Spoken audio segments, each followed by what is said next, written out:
Podemos sentar. Bom dia, Simval. Bom dia, Marcos. Bom dia, Gus. Bom dia quem eu ainda não tinha dado bom dia. É muito bom estarmos juntos aqui. Nós temos vários recados aqui, mas antes a gente quer fazer uma coisa mais importante do que dar recados, é conhecer quem está nos visitando pela primeira vez.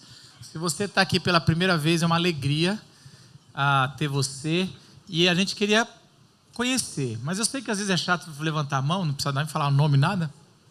A gente costuma dar bombom para demonstrar nossa alegria por você ter vindo. Então, se você está a primeira vez e quer ganhar um bombom, não custa nada, dá um sinalzinho com a mão. Tem alguém pela primeira vez aí? Fica com a mão levantada até chegar um bombom, porque daí chega. Eu vi os seus amigos aí cutucando você, não te deu nem liberdade de não querer um bombom.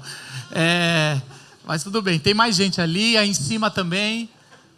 Vai chegar um bombom até você. Se não chegou, fica com a mão assim, senão não chega, o pessoal não viu às vezes e tudo mais. É um bombonzinho para você se identificar, para você se sentir bem-vindo. E a gente ora para que, se você por acaso estiver procurando uma igreja, que você aqui se sinta em casa. Essa é a nossa oração. Hoje estamos começando uma nova série de pregações.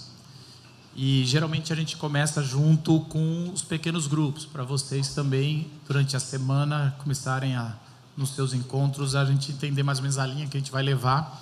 E hoje a gente começa essa nova série chamada Parece, Mas Não É, surpreendidos pelas parábolas de Jesus. Jesus, ele teve no seu ministério 3 anos, e ele decidiu falar a mensagem mais importante da história da humanidade em parábolas. Grandes parábolas, tem muitas parábolas, muitas histórias. E então vale a pena a gente, só por causa disso, gastar um bom tempo meditando nesse estilo de linguagem diferenciado, porque a gente pensa que a parábola é uma historinha para criança. Porque como a gente sempre ouviu histórias quando era criança, a gente pensa que a parábola é a mesma coisa, mas não é. A parábola, ela está em outra categoria, que são histórias codificadas. Histórias onde ela te convida a meditar, e cada vez que você medita, cada vez que você ouve mais uma vez essa parábola, essa história, ela vai trazendo algo profundo da revelação de Deus, que só aqueles que decidirem com humildade seguir e ouvir Jesus vão poder desfrutar dessas histórias. Então a gente, nesse tempo aqui, nesses 2 meses, a gente vai estudar as parábolas de Jesus e tentar entender com mais profundidade histórias que popularmente a gente já ouviu várias vezes, mas que agora o nosso objetivo é mergulhar. E parece mais uma época exatamente isso. Jesus, ele geralmente vai levando a gente no enredo dessas parábolas para um lugar que no final, o que os roteiristas chamam de plot twist. No final você vê que tem uma mudança. E aí, no finalzinho do filme, você percebe que estavam o tempo todo mortos. E aí você fala, eles estavam mortos. Eu dei spoiler, mas você não sabe qual é o filme, então você não sabe o que eu quero. E aí, no final, você fala assim, vou ter que assistir de novo. E aí, é exatamente esse sentimento que você tem na parábola de Jesus. Depois que você entende a virada, você fala assim, tenho que ler de novo essa parábola. E é isso que a gente vai refletir. E eu decidi começar com a parábola mais famosa, a parábola das parábolas, uma parábola que, quando Jesus contou até hoje, ela é talvez mais conhecida, porque ela é quase cinematográfica. Você consegue tocar nas cenas. As cenas é muito bonito, ver o filho voltando, o pai abraçando. Você vê essa história sendo recontada. Os músicos gostam de cantar sobre ela, compor sobre ela. Ela é a parábola do filho pródigo. E essa parábola, ela é muito parece, mas não é. Porque ela contém várias outras parábolas, ela é muito chave. Então você tem as outras parábolas, como o filho que fala sim, depois não faz, o filho que fala não, mas depois faz. Você tem as parábolas do banquete, que está aqui dentro, de alguém amoroso, generoso, que decide dar mais do que deveria. Você tem ali do servo querendo trabalhar para o seu senhor e não conseguindo fazer o básico. Você tem como se fosse o bom samaritano ali. Dentro dessa parábola, ela contém quase todas as parábolas, porque ela é muito completa, é uma das maiores. Eu acredito que a gente abrir, e eu fui muito tentado a jogar essa parábola para a semana que vem, que é Dia dos Pais. Porque assim, Dia dos Pais, falar sobre a parábola do filho pródigo está quase que na cara do gol. mas a gente já está se preparando agora para o Dia dos Pais e entendendo um pouquinho mais sobre essa parábola. Então eu queria convidar você para abrir em Lucas 15, essa parábola é material exclusivo do evangelista Lucas. Lucas 15, versículos 11 a 32. Vamos ler? É na NVT, diz assim a palavra do Senhor. Jesus continuou: um homem tinha 2 filhos. O filho mais jovem disse ao pai: quero a minha parte da herança. E o pai dividiu seus bens entre os filhos. Alguns dias depois, o filho mais jovem arrumou suas coisas e se mudou para uma terra distante, onde desperdiçou tudo o que tinha por viver de forma desregrada. Quando seu dinheiro acabou, uma grande fome se espalhou pela terra e ele começou a passar necessidade. Convenceu um fazendeiro da região a empregá-lo e esse homem o mandou a seus campos para cuidar dos porcos. Embora quisesse saciar a fome com as vagens dadas aos porcos, ninguém lhe dava coisa alguma. Quando finalmente caiu em si, disse: até os empregados de meu pai têm comida de sobra, e eu estou aqui, morrendo de fome. Vou retornar à casa de meu pai e dizer: pai, pequei contra o céu e contra o Senhor, e não sou mais digno de ser chamado seu filho. Por favor, trate-me como um empregado. Então, voltou para a casa de seu pai. Quando ele ainda estava longe, seu pai o viu. Cheio de compaixão, correu para o filho, o abraçou e o beijou. O filho disse: pai, pequei contra o céu e contra o Senhor, e não sou mais digno de ser chamado seu filho. O pai, no entanto, disse aos servos: depressa, tragam a melhor roupa da casa e vistam nele. Coloquem-lhe um anel no dedo e sandálias nos pés. Matem o novilho gordo, faremos um banquete e celebraremos, pois o meu filho estava morto e voltou à vida. Estava perdido e foi achado, e começaram a festejar.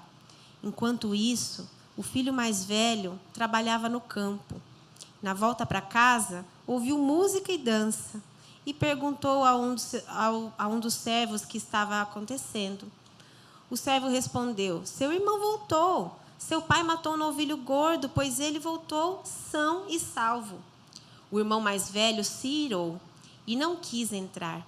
O pai saiu e insistiu com o filho, mas ele respondeu: todos esses anos tenho trabalhado como um escravo para o Senhor e nunca me recusei a obedecer às suas ordens. E o Senhor nunca me deu nem mesmo um cabrito para eu festejar com os meus amigos. Mas quando esse seu filho volta, depois de desperdiçar o dinheiro com prostitutas, o Senhor comemora matando um novilho. O pai lhe respondeu: meu filho, você está sempre comigo e tudo que eu tenho é seu. Mas tínhamos que comemorar esse dia feliz, pois seu irmão estava morto e voltou à vida. Estava perdido e foi achado. Que Deus ilumine a sua palavra. Um bom jeito de se interpretar as parábolas é entender o que causou, qual foi a situação que fez Jesus contá-las. E geralmente o livro traz antes. Quando você vai para os 2 primeiros versículos do capítulo 15 de Lucas, você vai entender por que Jesus conta essa parábola, e é fundamental você entender para você entender a parábola.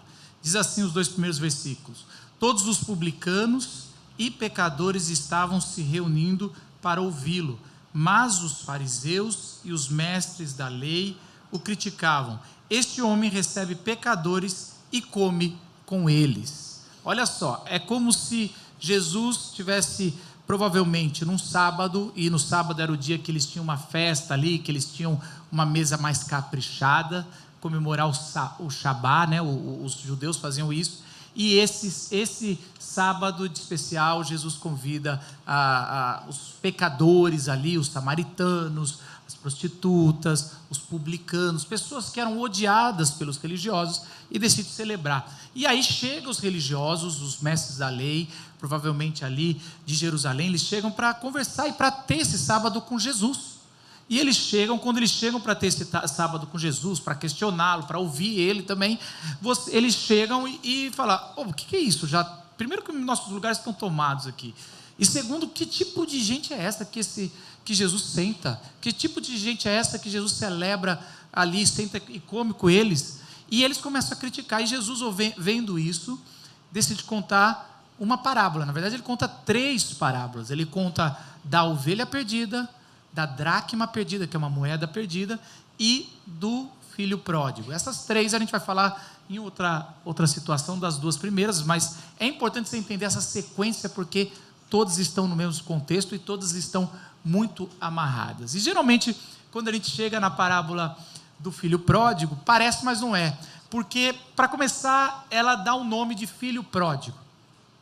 E a parábola é de 2 filhos. Mas a gente geralmente fica no primeiro, porque o enredo do primeiro é muito simbólico com todas as nossas. Quem nunca, mesmo que cresceu na igreja, uma hora não foi para o mundão, bebeu, gastou dinheiro, e ou aí... quis ir, né? Hã? Ou quis ir, mas... Ou quis ir, né? Pelo menos na mente foi. E aí uma hora volta, a gente chama isso no meio evangélico me desviei naquela época, não sei o quê. E ainda ouve de alguém da igreja, um bom filho a casa toda. Aí volta. E geralmente é uma experiência muito marcante, porque quando você volta, você se arrepende, cai em si.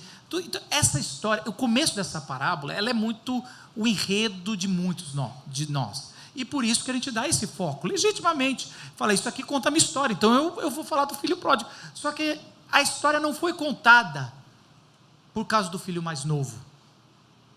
Ele está apontando para o filho mais velho. Parece que a história é do filho mais novo, mas na verdade ela vai apontando para você continuar lendo. A história é longa para você continuar lendo. E essa história parece que é uma invenção de Jesus, mas o primeiro ouvinte que estava ali, ele estava entendendo claramente que essa história se tratava de histórias que eles cansaram de ouvir na infância, que são as histórias de Gênesis.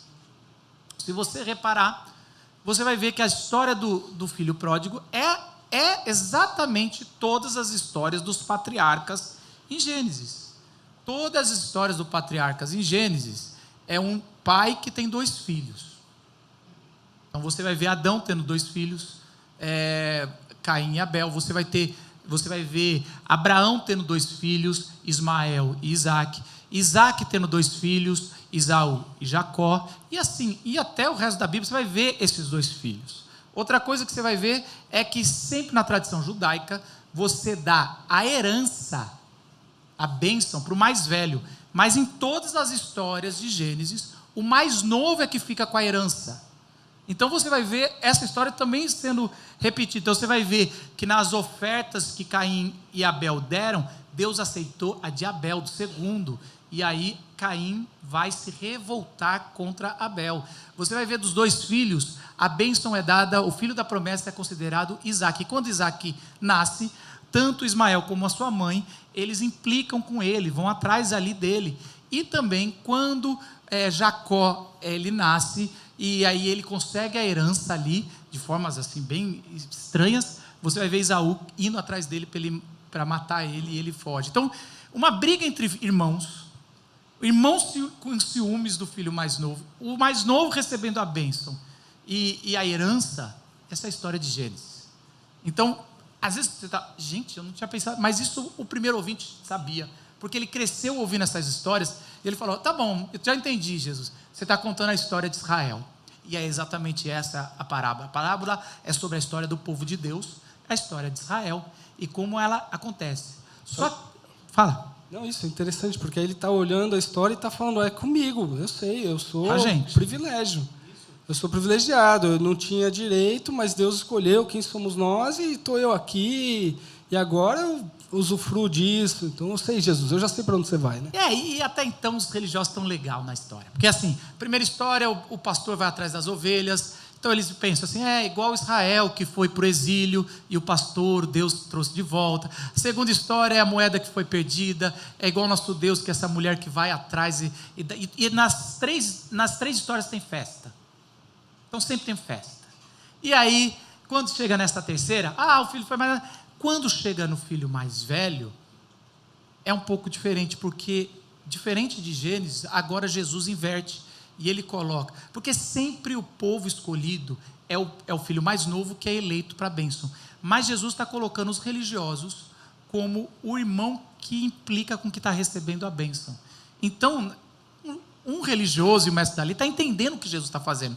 Você é Caim, você é Ismael, você é Esaú, vocês estão implicando igual os outros de fora, e aquilo incomoda demais. E se não incomodar o nosso coração, ou essa manhã, a gente não está entendendo a história, porque é esse o ponto, aonde você se coloca na história. Se você ficar querendo se colocar sempre como o filho mais novo, você não está entendendo o peso da história, porque e tudo bem colocar às vezes no mais novo, mas você tem que entender todas as coisas. Quanto de mais velho eu tenho, né? A pergunta essa manhã é: quanto de mais velho nós temos e nós somos? E é exatamente isso. E quando a gente vai ver o diálogo do filho mais velho, a gente vai perceber que no versículo 28 e 30, você vai ver essa arrogância dos religiosos fazem eles terem um desprezo pelos pecadores. E olha que interessante. Então, na parábola, o mais novo são os pecadores que estão comendo com Jesus, os mais velhos são os religiosos criticando, os dois filhos. E aí você tem Deus e você tem a festa. Tá? E olha o que o filho mais velho fala.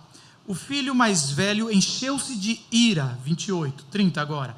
Quando volta para casa este teu filho, que esbanjou os teus bens com as prostitutas, mata um novilho gordo para ele. Olha que interessante a raiva. Você vê na fala do mais velho uma raiva. Ele nem chama o meu irmão volta para casa. Quando a gente briga com os nossos irmãos, é sempre o filho da mãe, teu filho fez isso. Se não sei quem tem irmão sabe disso. Na briga é o teu filho, não é meu irmão. E assim, às vezes no casal, quando o filho está, não, seu filho está fazendo isso, não é nosso, não. E aí assim, você sempre tem esse, seu filho vem com prostitutas, nem tinha isso na história no começo, mas ele vai colocando ali, você mata, ele tem uma raiva e fala que ele se encheu de ira. O que Jesus está trazendo é que essa religiosidade, ou os religiosos, no fundo, eles acham que ele não precisa da graça de Deus. Eles são salvos porque eles tomaram vergonha na cara. E é isso a coisa forte, é quase assim, eu só sou salvo porque eu decidi uma hora na minha vida, caiu isso, e eu falei, agora eu vou tomar atitudes. E é lógico que a gente tem essa perspectiva na nossa vida de tomar atitudes, mas essa percepção religiosa, ela vai levar a esse extremo de pessoas não quererem sentar na mesa porque acham que eu sou melhor que os outros. E olha, e isso é tão claro aqui, porque eu sempre digo que é a teologia do Zagallo. Você lembra que o Zagallo estava para ser demitido da seleção brasileira como técnico? E ele falava assim, vocês vão ter que me engolir, quando ele ganhou um jogo. E eu acho que é isso, o religioso ele vive uma vida tão certinha, faz tudo, dá dízimo, até um pouquinho mais que o dízimo, dá até umas ofertinhas a mais, e aí sempre tem um missionário para ajudar, né, assim, aquele coisa, ele não fala palavrão, ele não vai na balada, ele não toma cerveja, ele tem tantas coisas ali, ele está ali, tudo que ele fala assim, Senhor, graças te dou pela salvação, mas você vai ter que me engolir. Porque eu aqui estou vivendo num padrão que está difícil. Você lembrou da outra parábola, né? Que eu não sou obrigado, porque eu não sou como ele. Que eu não sou igual a ele. As parábolas estão, quando eu falo que as parábolas estão todas aqui, é mais ou menos isso. Essa é o sentido, ó. Senhor, eu estou aqui o tempo todo, mas vem esse teu filho e você perdoa? No fundo, essa religiosidade, ela é o pecado que nos fez cair. Da gente achar que a gente é Senhor e Salvador da nossa própria vida. Esse é o pecado de Adão. Esse é o pecado que sempre nos afastou de Deus. É olhar tudo o que é bom aos nossos próprios olhos e a gente é que tem o controle da nossa vida. Nós não precisamos nem de Jesus na cruz, porque no final das contas, eu preciso de Jesus só para me emocionar. Realmente foi grave. Então eu vou agora tomar uma decisão. Então quando você está aqui de manhã e tem gente no bar, esses aí são vagabundos. Se tivesse vergonha, estaria aqui, sofrendo igual eu, poderia estar dormindo até mais tarde, mas estou aqui suportando esse culto. E é esse tipo de linguajar, ou esse tipo de atitude que está lá dentro, que Jesus está deixando escancarado aqui. Esse final dessa parábola é um final que vai incomodando todo mundo ali, dos religiosos, dos mestres da lei, e eles vão assim, que é isso? Não é bem assim, é assim, e precisa. E geralmente, gente, a religiosidade é de quem nasceu em berço cristão. Todo mundo tem, Mas se você teve o privilégio de crescer num berço cristão, onde os seus pais te ensinaram o caminho do Senhor, isso é privilégio, é bom. Que nem eu sou filho de pastor, então eu sou religioso por excelência. Porque eu sou filho de cristão de pastor. E aí, geralmente, pessoas como eu, que cresceu sempre na igreja, eu não tenho assim essa tentação de voltar, eu queria fumar, eu queria beber até cair, eu queria transar demais, isso talvez eu queria, mas assim, eu queria sair com as prostitutas, não sei o quê. Não, essa não é a minha tentação. Calma, gente, eu fiz a piada, mas eu sabia que vocês iam gostar dela. Essa não é a minha tentação, seu profano. Sabe qual que é a minha tentação? É julgar. Eu adoro ver um erro no outro. Eu adoro excluir alguém. Pecou, não vai tomar ceia. Eu adoro acusar um pastor auxiliar de vir de bermuda. Eu gosto dessas coisas. Eu gosto de apontar as coisas. E essa é uma coisa que vem dentro de mim. Então, quando eu não vigio, quando eu percebo, eu estou de novo longe do evangelho, apontando o dedo, acusando, falando, não, eu sou salvo, mas eu não sou tão tranqueiro assim. Não, isso é demais, Jesus. Você está chamando esse tipo de gente para a vila? Não. A vila tem que ser gente crente séria. E isso é tão... Eu estou brincando, deixa eu agora cutucar o lado triste disso. Quem é crente velho viu a instituição religiosa disciplinar pessoas em nome da denominação. O que vão pensar da nossa igreja? Então, vamos afastar essa pessoa. Essa pessoa não pode entrar na casa, não pode ser aceita enquanto não sofrer fora. Porque se é pecado, não, a gente tem que disciplinar, expor a vergonha. E isso é o que leva. Então, presta atenção. E uma coisa muito importante vocês entenderem. A religiosidade não tem a ver com credo. Então, você pode ter um religioso fundamentalista, moralista, mas você pode ter um religioso mente abertona, progressista, liberal. Pode ser, porque o negócio não está no credo, está na confiança em si mesmo, em alguma coisa sem ser de Deus, como um mecanismo ali de salvação. Isso sabe que para mim a história é mais desse lado, né? A Flávia compartilhou um pouco no primeiro culto, você compartilhando da experiência, né? Mas eu venho de um contexto não religioso, assim. A minha experiência é o contrário disso. Então, talvez eu teria muito mais facilidade para alguma... Porque o meu julgamento ele não é geralmente moralista. O meu piloto automático não vai dizer, mas olha isso aí, que perdido. Mas, às vezes, vai vir num orgulho de assim, esse pessoal não entendeu direito Jesus, eu entendi. Essas pessoas aí, cara, um dia ele ainda vai, se ele lesse a Bíblia de verdade, ele ia saber que não é isso. E aí, onde era para eu ter mais amor, eu tenho arrogância. Por isso que eu acho legal esse ponto mesmo da parábola, que é essa viradinha. Então, talvez você não vai se identificar com um determinado aspecto de alguém que se garante por uma questão moral, mas, às vezes, assim, não, eu tenho mente aberta, por exemplo. Isso pode ser um ponto de dizer assim, não, eu sou uma pessoa muito mais evoluída. E, na verdade, eu estou me achando superior àquele que não é também. E às vezes, Jesus está chamando gente que vem do contexto de ser um religioso de carteirinha, outro que é o contrário disso. E se eu estou desprezando algum desses e dizer, não, esse tipo de gente eu já nem chego perto. Então, tem alguma coisa comigo aí que Jesus está apontando. Gustavo, por que você está achando que você é superior nisso? Por que você está achando que você entendeu melhor a Bíblia do que o outro? Numa posição de desprezar o outro ao invés de servir e amar o outro e andar, caminhar com ele. Eu cresci também em igreja, no ambiente também com todos os cacoetes religiosos, né? E aí a gente vai caminhando, se entende que vai amadurecendo. Eu pensei, mas agora eu já sou a desconstruída, né? Agora eu já não tenho mais tanta... Agora eu já olho para as pessoas e como Deus se manifesta na vida de cada pessoa, a história de cada pessoa com Deus. Eu não tenho tantos julgamentos. Mas eu acho que é triste, mas é isso, assim. Eu acho que cai num piloto automático, eu caio num piloto automático muitas vezes de julgar. Né, de julgar, a pessoa está vendo isso porque fez aquilo, porque Deus também devia ter buscado a Deus. Então, é algo assim que Não é porque uma vez eu já refleti sobre isso que eu não preciso revisitar isso diante do Senhor aos pés da cruz muitas e muitas vezes, porque a minha tendência é ser religiosa, né? É ser moralista, né? Apesar de já ter refletido sobre isso. E uma coisa também que para mim pega muito é essa relação com Deus patrão, assim, né? Então, assim, não é uma competição.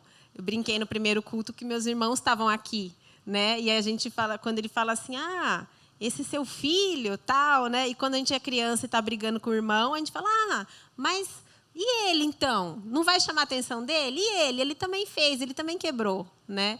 E eu acho que é um jeito infantilizado nosso também, ainda na nossa fé, de se comparar com as outras pessoas, com o que Deus está fazendo na vida das outras pessoas, né? E eu tenho algo que talvez eu não me compare com o outro, né? Eu não comparo o que Deus está fazendo, tal, com o outro, mas eu comparo com que, olha, Deus, eu podia estar lá fora no bar, mas eu estou aqui. Eu estou me esforçando. Então, para mim, acho que é uma agenda muito forte essa questão do esforço. Eu sou alguém esforçada. Eu fiz por merecer. Eu sou a menininha que se comportou, fez tudo certo, decorou versículos. Jesus me honre, né? E falando assim parece tão forçado, né?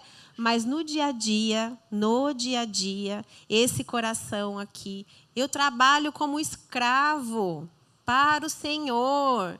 E o Senhor nunca me chamou para uma festa nem com um cabrito. E aí eu vejo assim, poxa, eu acho que meu coração está um pouco duro, que nem esse daqui. Então, a gente viu aqui, a primeira característica importante da parábola é essa ira, e a Bíblia fala exatamente essa ira que o religioso tem pelo não religioso, pelo profano. A gente vê isso no nosso país, né? A gente vira e mexe e elege uma categoria de pessoas para odiar. Os evangélicos estão nessa, a gente está nessa. A gente gosta de odiar. Isso só expõe o nosso coração. E a gente ainda dá desculpa, não, eu odeio o pecado, não é você. Mas a gente sabe que a gente, na verdade, está odiando é o filho mais novo. Isso está sendo exposto no nosso coração. Mas a gente bateu forte no religioso, né? Mas agora eu quero também trazer o outro lado do sofrimento do religioso.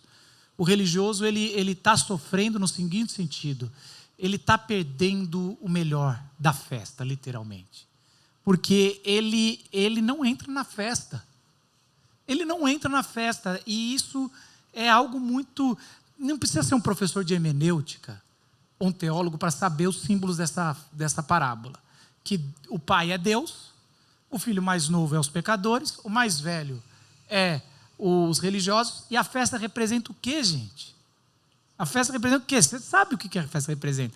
A festa representa o céu, a festa representa a presença do Pai, de Deus, a festa representa desfrutar de tudo, entrar de volta no Éden, a festa representa todo o nosso objetivo dessa jornada ali, ou pelo menos o desfrutar do objetivo que está com Deus, é desfrutar da presença de Deus. E ainda que não fosse, né, assim, é a presença de Deus, é a vida com Deus, só se fosse uma festa depois de um dia de trabalho na roça, chegando cansado, aquele, né, com cheirinho, música e dança, cheiro de churrasco.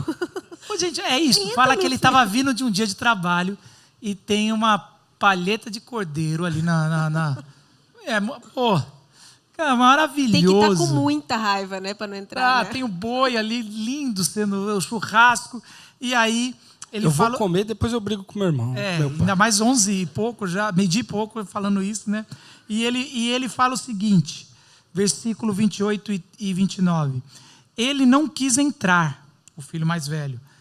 E aí ele fala, mas ele respondeu ao seu pai: olha, todos esses anos tenho trabalhado como um escravo ao teu serviço e nunca desobedeci às tuas ordens.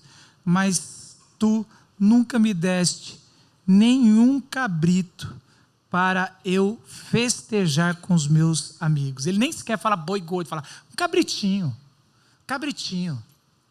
Ele não entra na festa. E ele está reclamando de, você podia ter dado para meus amigos, eu trabalho como um escravo. Tem alguma coisa errada nessa fala aqui dele. Não sei se você percebe. Ele está falando com o pai dele. Revela algo, né? Revela algo. Porque quando você é o filho mais novo, é o que foi para o mundão, Está claro o seu pecado, é externo o seu pecado. Todo mundo sabe, até quem está pecando sabe que está desviado. Fala assim, pastor, quando eu falo com gente que não está mais na igreja, pastor, está meio desviado, mas eu ainda vou voltar. Eu falo, amém, amém. É muito legal, eles ficam constrangidos de falar com o pastor. Aí eles falam assim, estou meio desviado, mas a gente vai voltar. Eu falo, tá bom, que bom. Eu falei, porque a pessoa sabe, está exposta, todo mundo está vendo.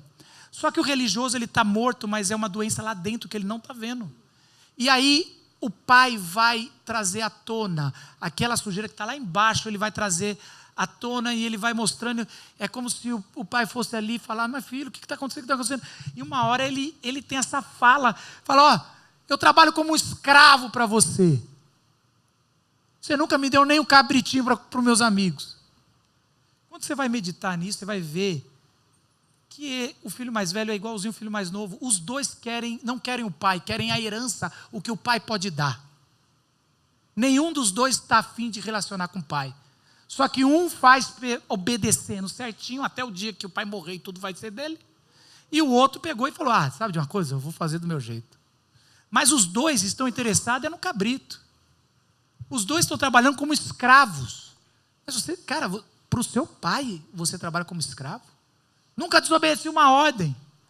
Então, assim, essa exposição de alguém que está ali e que não está experimentando o pai amoroso, desfrutar do pai. Porque o religioso é assim, o religioso ele quer adiar a festa o máximo possível. Por isso que a gente tem essa visão de que o céu é só quando morrer. Não, sofra agora, tenha o ruim agora, aí no céu vai ter festa. Porque não percebe que a festa já começou. Deus não te chama para um dia você celebrar a presença dele, a festa do céu. O céu é aqui, para quem anda com Jesus. Céu é onde Deus está, e Deus está entre nós. E aqui já começou o céu. Só que ele não quer esse céu. Essa é a grande confronto aqui. Eu não quero o céu que tem meu irmão, que é mais pecador que eu. E tem uma coisa também nisso, Marcos, que às vezes você fala, não necessariamente você está interessado no cabrito, mas olha só, vê se isso te pega. Às vezes eu queria era uma validação do meu pai. De uma figura de autoridade, de alguém que poderia olhar e dizer assim... Mínimo de reconhecimento. Mínimo de reconhecimento. Às vezes é o meu trabalho, a minha profissão. Eu só queria que alguém batesse nas minhas costas e falasse, caramba, olha que pessoa maravilhosa que você é. Então, parece que é isso que ele está falando também. Uma das coisas que ele está falando ali é isso. Uma das coisas que o irmão mais velho também não percebeu, ele está jogando isso. Para esse daí você vai dar, quer dizer, eu que estou aqui obedecendo, às vezes estava até, interessado no pai, mas como se fosse, pelo amor de Deus, me dá um cabrito, como que dizendo assim, bom trabalho, filho. E às vezes a gente está na religiosidade assim, um dia Deus vai me reconhecer. Um dia Deus vai reconhecer o meu esforço. Um dia Deus vai dar aquilo que eu realmente mereço.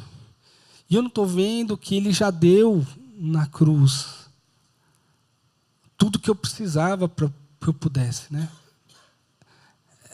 Eu não estou conseguindo saborear isso. Eu não estou conseguindo dizer, caramba, Deus já me deu o que eu precisava.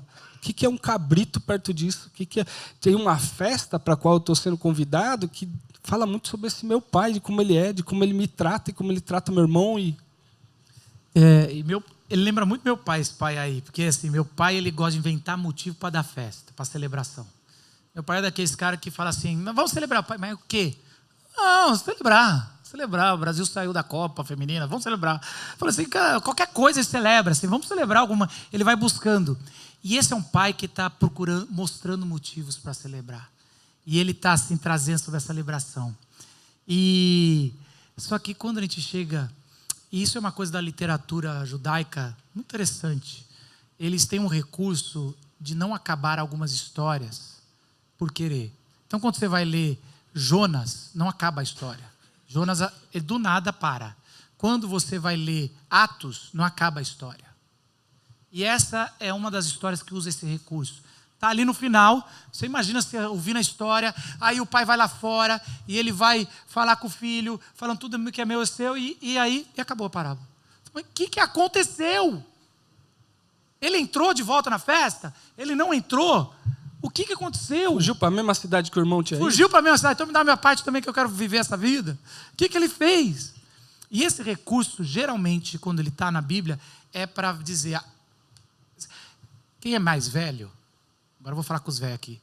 Na Globo, na década de 90, tinha um programa chamado Você Decide. Se você é mais novo, fica de fora dessa parte. Que a mãe não deixava ligar. Não tinha internet. Tinha que pagar para ligar. Tinha que pagar, absurdo. E aí, tinha uma historinha lá. E aí, chegava na historinha, você ficava ligando qual que fica ou não fica com essa pessoa. E aí, você vai lá, liga para o número e eles gravavam 2 finais. E aí, porque a frase é assim, porque aqui você decide. Aí os velhos aí, ó. Você decide. Para eu que sou mais novo, Marcos, seria aquele negócio na Netflix, sabe? Quando é interativo. É isso. Tô falando para minha galera aqui, né?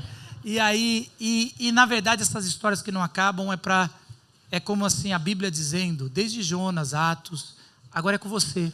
Você pode ter esses 2 finais. Você tem esses 2 finais, mas a história não pode acabar porque você vai decidir qual é o final na sua vida, porque você é o religioso. Você é Jonas.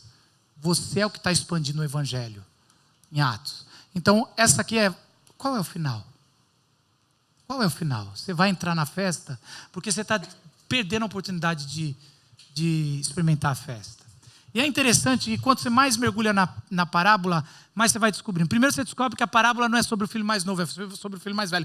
Mas aí a gente meditando aqui, a gente percebe que a parábola não é sobre o filho mais velho, é sobre um pai amoroso. Tim Keller escreve no seu livro que pródigo é o desperdiçador, o gastador. E ele fala assim, essa é a parábola do pai pródigo. Ou seja, é o pai que desperdiça amor. É o pai que ama. Se você reparar, quando o filho mais novo está voltando, o pai ele sai correndo em direção ao filho para buscá-lo lá fora. E tem uma coisa cultural que não é fácil entender aqui, é que um patriarca nunca corre.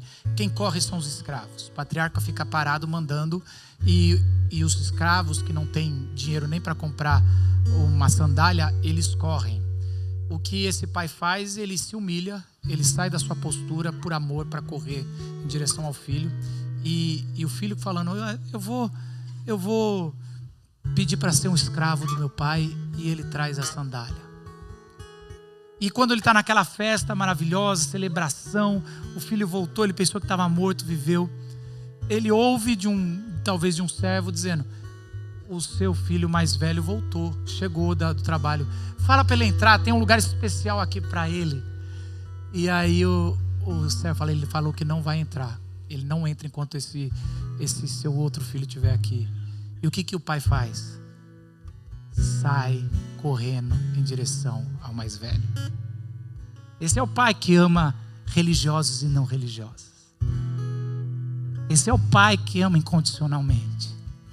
Esse é o pai que desperdiça amor, que ama e simplesmente ama. E às vezes a gente confronta na cara dele, Senhor, você prometeu que ia cuidar de mim, por que eu estou com essa doença? Por que eu perdi o emprego? Por que aconteceu isso com a minha família? Por quê? E o pai está lá, eu amo, tudo que é meu é teu. Tenha paciência, tudo que é meu é teu. Eu não posso fazer festa para os outros. O que você precisou, o que você mais precisa, eu já dei. E quando você vai mergulhar fundo mesmo, e assim eu encerro, você vai ver que a parábola não é sobre o filho mais novo, não é sobre o filho mais velho, não é sobre o pai. O personagem principal dessa parábola nem está na parábola. Como assim? Veja o enredo. Jesus fala que uma ovelha saiu e o pastor foi atrás dela. Voltou e deu uma festa. Ele fala que uma moeda se perdeu e uma mulher foi atrás dela. Quando achou, deu uma festa.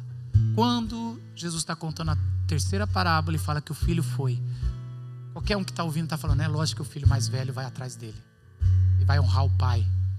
Quando ele não vai, fica faltando um espaço nesse roteiro. Porque na verdade Jesus sabia quem ia sair do seu palácio real. E iria para uma cruz. Para que outros pudessem sentar na mesa de Deus e ser chamado de filhos. Jesus é o verdadeiro irmão mais velho. Jesus já saiu. Ele trouxe eu e você para a mesa. E essa mesa não é nossa. A gente não é nem o mais velho. Essa mesa não é nossa. Mas por causa de Jesus, hoje tem espaço para você na mesa do Pai. E viva o céu hoje. Hoje. Baixe sua cabeça. Baixe sua cabeça e tenha esse momento de gratidão. Porque hoje você pode sentar na mesa. Porque o Filho mais velho, verdadeiro, Jesus Cristo, saiu e deu o seu lugar para você. E você pode experimentar isso. Pai querido, em nome de Jesus. Obrigado, Senhor. Obrigado por tanto amor.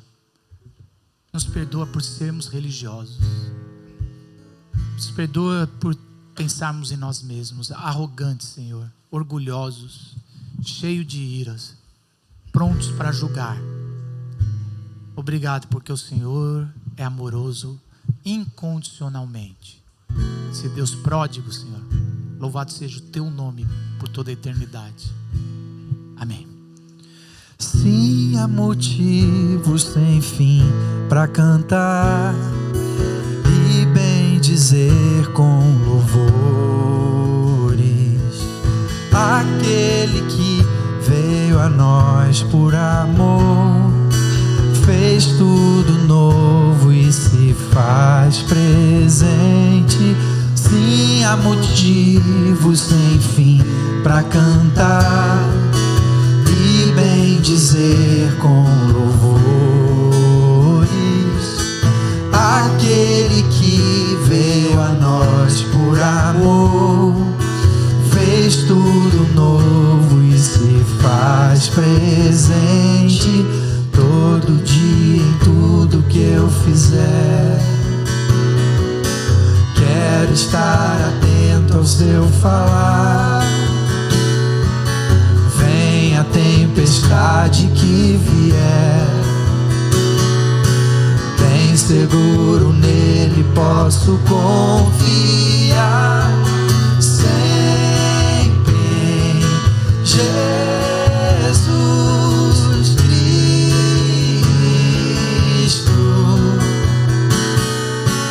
nossa esperança.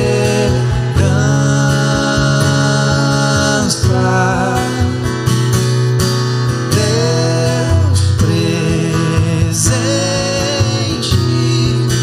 entre nós, palavra viva, verdade e vida, nossa salvação. Você fica de pé junto comigo para a gente cantar mais uma vez.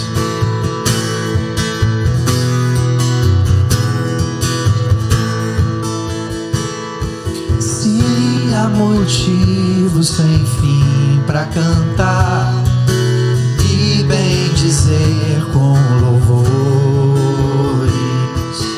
Aquele que veio a nós por amor, fez tudo novo e se faz presente. Todo dia em tudo que eu fizer, quero estar atento ao seu falar. Oh, vem a tempestade que vier, bem seguro nele posso confiar. Sempre em Jesus Cristo,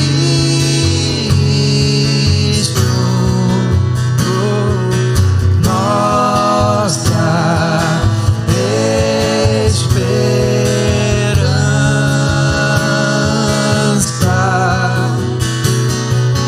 Deus presente entre nós, palavra viva, verdade e vida, nossa salvação. Que o amor desse Pai maravilhoso sobre a sua vida, que esse Jesus que sai da sua casa em busca de ti, porque tem graça maravilhosa, que o Espírito Santo que nos convence do pecado e nos acolhe, esteja sobre a sua vida, hoje e sempre. Amém. Uma boa semana, queridos.